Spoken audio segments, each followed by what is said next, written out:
To say that the 21st century is headlined by challenges like climate change, socioeconomic inequality, and cyber vulnerability would be a gross understatement. The question for us today is it possible for businesses to make money by addressing these very challenges that are threatening humanity today? And the answer is a big yes. But there's a caveat. The board has to play a very specific role in enabling this idea of doing well by doing good, and that can be only done if the organization as a whole practices steward leadership. I think it's important to start with what is the definition of a steward. A steward is a custodian who is entrusted to look after assets and protect and enhance value of those assets in the long term. As stewards of the future of boards, of businesses, we need to be good stewards of all kinds of capital. So we've been looking at and focusing on financial capital a lot. And ultimately, we need profits, we need finances to be able to grow the company. That's fuel for growth. But then cannot look only at financial capital. We have to look at intellectual capital, human capital, social capital, built capital, but most importantly, natural capital. We're not catering to only one group of stakeholders. I think this has actually now been well established that our stakeholders include more than the shareholder.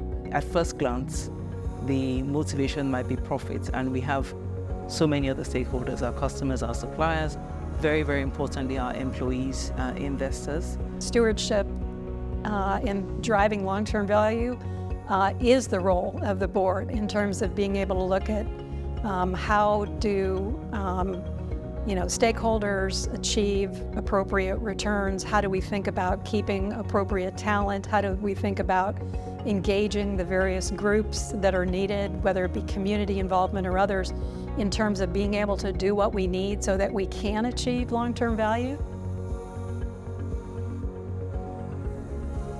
The boards really need to shift their focus because risk management, regulatory compliance, and financial management is where 60% of board time goes, and they need to shift that to making sustainability a competitive advantage. Demand that you see strategy focused on sustainability. Do not ask the question, what is your net zero strategy? Ask the question, what is our business strategy and how do we address human problems in order to get a decent financial return? The climate emergency is a crisis that underpins all of the macro polycrisis that we are seeing. And if you get this right, the business is already on very strong foundation to handle all of the other crises that might come up. And I cannot emphasize enough, it's not just about net zero, it's also embedding sustainability into the DNA of your business, and increasingly it's about being nature positive as well. The board has a very big role in actually thinking about the future and sensing where things are happening, and then to actually in a timely way make sure that you start to pivot towards that and dare to move the resources towards the new and not just keep it for where you might be successful today, but you know it's not going to hold. For your sustainability agenda, it is really important to set those big, hairy, audacious goals, those long-term goals.